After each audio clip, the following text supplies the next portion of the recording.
Good morning. This is chapter 5 of Stig of the Dump, and it's called the Snargets. Why don't you go out and get some fresh air, Barney dear? Asked Grandmother. Barney stood and looked out of the window.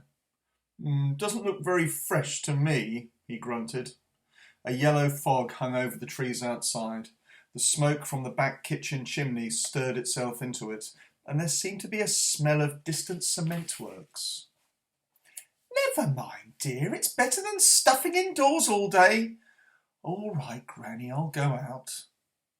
After about 20 minutes, he had found his jersey mixed up with his other bedclothes, one outdoor shoe under his bed, and the other one under the chest in the hall. He wandered out into the garden. It was neither warm nor cold, and there was no wind at all. He made for the chalk pit whistling, and with his hands in his pockets.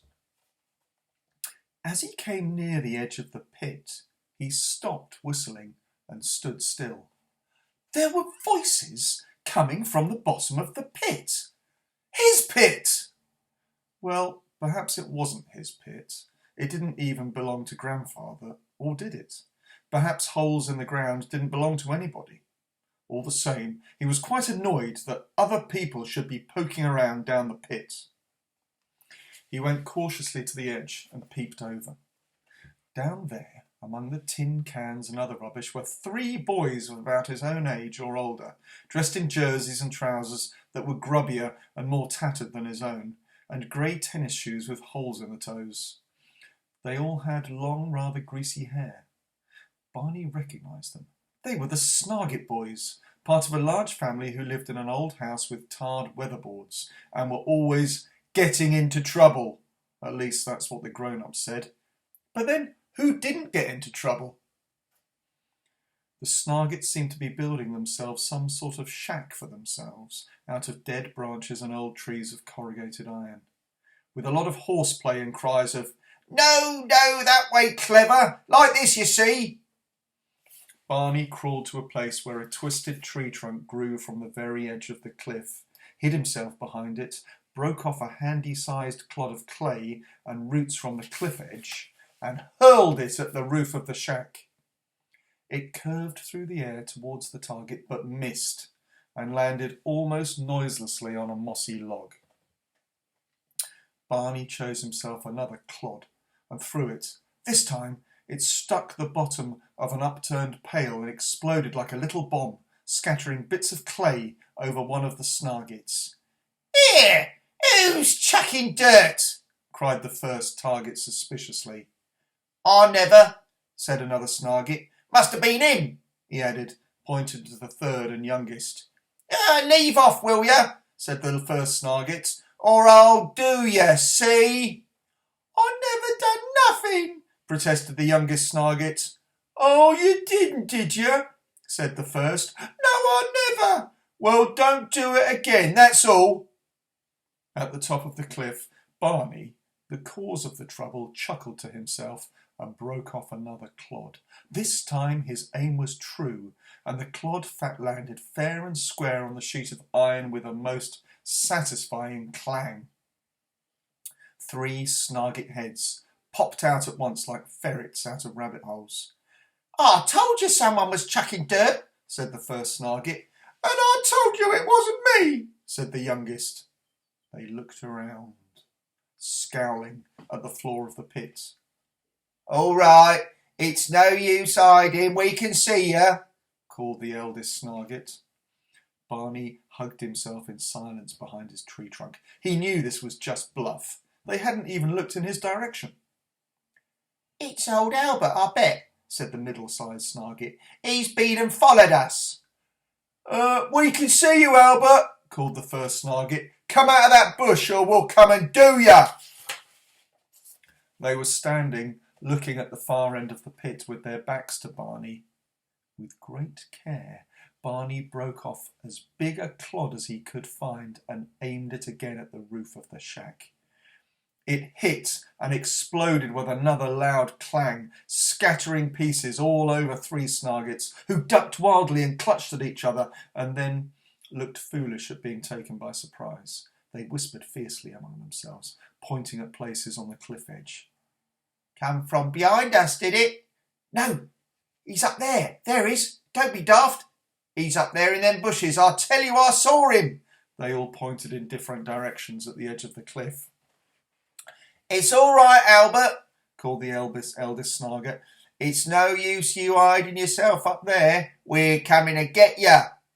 But this didn't worry Barney either. By the time they got to the top, he could be well away. The Snargets must have thought this too, because they didn't make a move. They retired inside their rickety shack instead. Barney scored another direct hit on it and a near miss. Heads popped out each time and looked around fiercely, but he was too well hidden, and they failed to spot him. But there seemed to be a lot of whispering going on in the shack. And then all three Snargets came out and started walking towards the way out. The eldest called over his shoulder in a casual voice, Goodbye, Albert. Goodbye, Albert. Goodbye, Albert. The other two repeated it. We're going home now, Albert, called the eldest. It's our dinner time. But listen here, Albert, we know you're up there. Just keep your hands off our shack, see? We got something in there that's valuable. We just dare you to meddle with it, that's all. The Snargets walked off towards the way out of the pit, whistling loudly and banging tins with sticks. Barney waited until he could hear their feet on the lane dying away. Funny, he thought. They've gone. Still, perhaps it is their dinner time. He came out from behind the tree and went around the edge of the pit to the low side and walked along the bottom to the shack the Snargets had built. He wondered what the valuable thing that they had left in there. There didn't seem to be anything except a paper bag full of chestnut conkers. Pooh! Silly old conkers, said Barney aloud. They're not valuable. But perhaps they buried something. He dug around in the mossy floor and unearthed a very rusty tin box. It had writing on the outside. He could just make out the letters. Gold block, it said. It felt heavy. Ought he to open it or not? He decided he would. There was no harm in just looking. The hinged lid was rusted to the bottom and wouldn't move. He banged at it with a stone. Out fell a rusty mass of screws, nuts, bolts, and curtain rings. Inside the lid of the box was more writing, which said that gold block was the finest pipe tobacco made from choice Virginia leaf. Barney threw the tin away in disgust, and a voice said, All right, mister, come out. We've got you covered. It was the Snargets. They'd played a trick on him and crept back. He came out of the shack and faced the Snargets. One had a broken-down old air gun, and the others were pointing sticks. Caw! It ain't Albert, explained the youngest target. We can see that, said the oldest roughly. What's your name? He said to Barney in the same voice. Barney, said Barney. What's yours? I'm the Lone Ranger, and he's Robin Hood, and he's William Tell, snapped the eldest Snarget. Golly, exclaimed Barney. Quiet, snapped the first target. What was you doing in our shack? Yeah, and what do you mean by chucking dirt at us? Asked the second Snarget. Yeah, and what you doing in our dump anyway? Piped the youngest fiercely. Can if I want to, replied Barney, pretending not to mind. But he was not really feeling very comfortable. He was not sure just how rough these Snargets could get. Cool, if he wants to, he says, exclaimed the Lone Ranger as if he couldn't believe his ears. What shall we do with him, fellas? Tie him to a tree and shoot him full of arrows, suggested Robin Hood. Put him in a dungeon and leave him to rot, said William Tell. No, I reckon we ought to lynch him on the spot, string him up, said the Lone Ranger masterfully. We ain't got no rope, said Robin Hood. Well, we ain't got no bows and arrows, pointed out William Tell. Well, there certainly ain't no dungeon for miles around, said the Lone Ranger. Let's just give him a bit of slow torture. You wouldn't dare, said Barney, but he didn't feel too sure.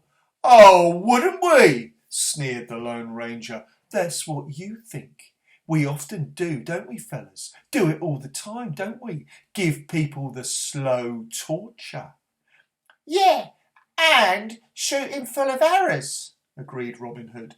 Yeah, and put 'em in dungeons, added William Tell. I'd tell a policeman, said Barney stoutly. The eldest Snarget looked carefully around the pit. Can't see no policeman here, he said scornfully. Well, I'd tell my granny, and she lives just up there, said Barney. The Snargets collapsed in howls of laughter. He'd tell his granny, he says. Hear that, fellas? He'd tell his granny, they cackled. Barney felt his face going red and tears coming into his eyes. Then he thought of something. I'm going to tell Stig. The laughter went on. He's going to tell his Stig, cackled the Snargets, but Barney just stood there and smiled, and the laughter gradually died down. Hey, who's Stig? The eldest Snarget asked suspiciously. Oh, a friend of mine, replied Barney airily. Gone, there ain't such no person, said the second doubtfully. Yes, there is, and he's my friend, said Barney. Where's he live? Squeaked the smallest Snarget. Here, said Barney. Here? Chorused the Snargets scornfully. What, in the dump? Jeered the eldest Snarget, and they all laughed as if he'd made a joke. Yes, said Barney. Didn't you know? Go on, you can't half tell 'em, said the second. What's he do? Tell us that then. He makes bows out of television aerials and arrows out of bits of flint, replied Barney. The Snargets gaped at him with open mouths. Look here, said the eldest at last. This here Stig of yourn. What is he then, a man or a boy? Barney had to think a little before he answered. Then, he's a caveman, he said. At once the Snargets burst into jeers and laughter again. Yes, soppy old caveman! He's got it out of a school book. He's pulling our legs, making out he knows a caveman. Come on, fellas, let's do him. Slow torture! They all cried together. But Barney leapt off the pile of rubble he was standing on and set off at a run towards the other end of the pit. The Snargets were after him with shrill cries. Ease off! Get him, fellas! Yah, chicken! Run away, will ya? Barney jumped fallen tree trunks and burst through banks of nettles without caring for the stings. He knew the bottom of the pit better than the Snargets, and he seemed to be leaving them behind. Then he heard the voice of the eldest. Take it easy, fellas. He can't get out of this end of the pit. Spread out so he don't double back. But Barney did not mean to double back, as quietly as he could, so that his pursuers could not hear him through the nettle banks and elder trees. He made straight for the entrance to Stig's den, flung himself through the low doorway, and collapsed, puffing, blowing, and pleased with himself on the floor of the cave. Stig was there, busy making himself a horrible-looking club out of a tree root, into which he was fixing bits of flint, broken glass, and rusty nails. Hello, Stig, panted Barney. I'm jolly glad to see you. But when he saw the horrible club, he began to feel almost sorry for the Snargets.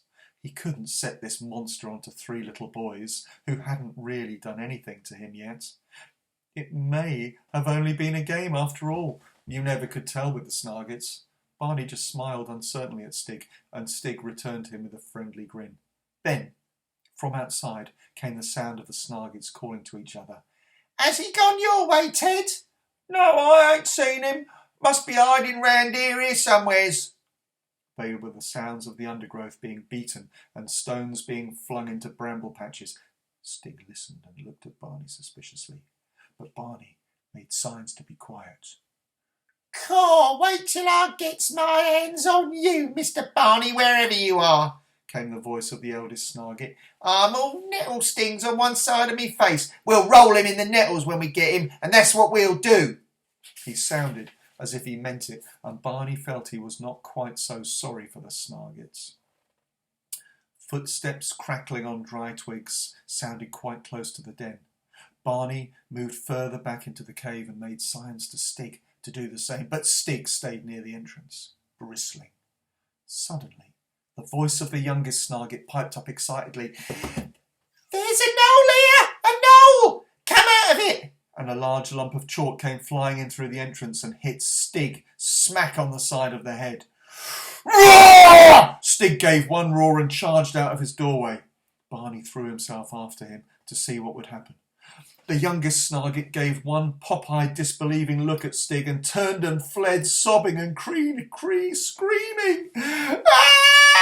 Oh, it's a cave! It's a cave! It's a cave! It's a caveman! The other Snargets who had been closing in when they heard the youngest's cry of discovery saw Stig and turned and ran too. Wait for me! Wait! Don't leave me! Wailed the youngest, and then uttered a shrill scream of terror as he put his foot through the bottom of a rusty enamel basin and fell headlong. Help! He's got me! Almost as alarmed as the young Snarget, Barney ran up to where Stig was standing over the boy, who was shivering and moaning with fright and looking as if he expected to be eaten alive on the spot. But Stig was standing there, looking down at the fallen William Tell Snarget with an almost fatherly look in his eyes. He bent down to help the boy to his feet, and the Snarget moaned feebly, Don't! Then, seeing Barney approaching, he turned his eyes pitifully towards Barney and wailed, Don't let him hurt me! I wasn't doing no harm! But Stig kept hold of him and led him firmly but gently towards his den. The Snarget gang, troublemakers though they were not as black as they were painted. Anyway, they weren't the men to abandon one of their number to his fate, and perhaps too they had an idea that violence was not always the way to get things done. Stig, Barney, and their captive had not been long inside the den before there came the sound of hesitant footsteps from nearby. Barney looked out, and there were the two other Snargets standing meekly together, unarmed and holding paper packets in their hands. The middle brother also had a handkerchief, which might have supposed to be white, tied to a stick. We got gifts, said one with the white flag. Yeah, said the other. We come for the little un. Barney hesitated. You better come in, he said, but no tricks. Not likely, said the middle Snarget. Not with that pally you're on about. They came in through the doorway, saw Stig for the first time close to, and stopped, their eyes growing rounder and rounder. Then the second of them took a step forward, gingerly holding out his hand with a paper bag in it. For you, he said in a shaky voice. It's jelly babies. Stig took the little bag in a puzzled manner, squeezed it, smelt it, turned it about in his hands. Barney realised that though he was clever at a lot of things, he was sometimes surprisingly ignorant about such things as paper bags. Then he turned the paper bag in his hairy hands. One jelly baby fell out onto the floor. Stig's eyes widened, and he stooped to pick it up and held it to the light of the lamp, which was flickering at the back of the cave. With a pleased expression on his face, then reverently took the little sweet in a niche in the chalk and looked at it. You're supposed to eat it, Stig, said Barney, getting rather tired of this pantomime. It's delicious. He went across to the jelly baby's little niche and popped it into his own mouth. Stig looked horrified, and Barney was afraid for a moment that he was going to hit him. There's more in the bag, Stig, he said hurriedly, and he took the bag from Stig and opened it and showed him the other jelly babies. Go on, eat one, he urged. Stig took one between his finger and thumb, put it slowly in his mouth and chewed slowly. Barney and the Snargets watched anxiously. Then a smile began to spread over his face. The Snargets, who had been standing there strained and tense, sighed with relief and smiled too. Somehow everyone felt as though some very solemn ceremony had been performed. The ceremony of the jelly babies. Barney handed round the bag, and all 5 of them solemnly ate jelly babies. Then the middle Snarget produced his second gift, which was a little bag of fizzy sherbet with hollow sticks of licorice stuck through them to suck it through. They sat down to this. After a little instruction, Stig got the idea of how to suck the fizzy powder up through the little tube. But as soon as he got a mouthful and felt the unusual sensation on his tongue, he jumped up with an alarmed expression on his face and began coughing and spluttering.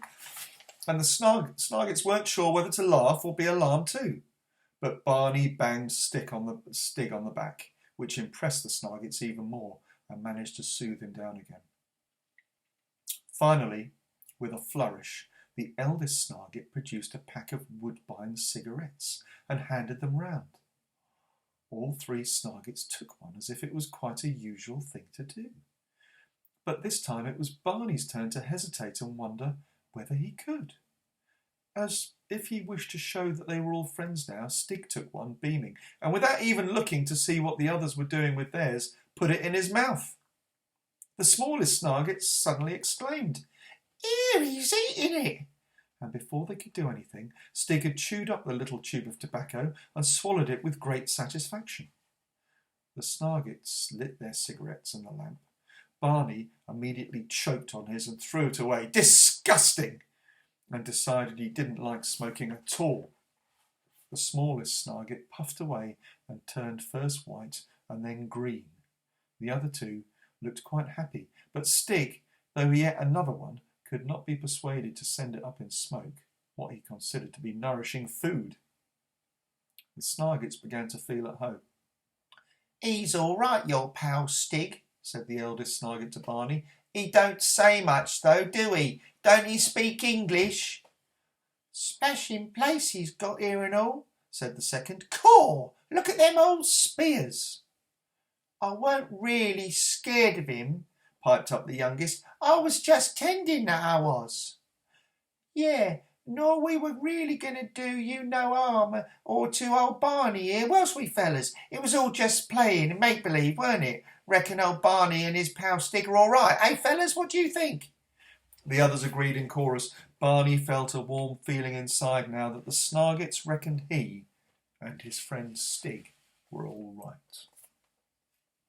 "I'll tell you what," went on the eldest Snarget. "Stig and Barney will be part of our gang from now on, and we'll all swear an oath we won't none of us tell them about this here den." Barney was going to agree, and then he thought, well, it was his secret first anyway, so why should he swear about it with anybody? But the Snargets swore a horrible oath among themselves over the body of the last jelly baby in the bag, which they then cut the head off and buried to show what would happen to any of them who broke their oath. Barney felt fairly sure that his secret would not spread around the village now, and he felt somehow that Stig and the Snargets would get along very well together. Barney was quite surprised when he got back to his granny's house to find that he was in good time for lunch and Granny was just dishing up dumplings.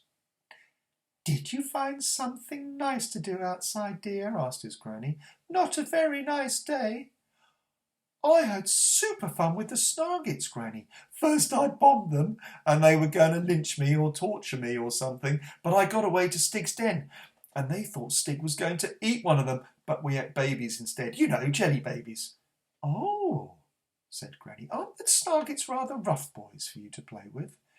"Yeah, but they're not nearly as rough as Stig. I reckon they're all right," said Barney. See you next time.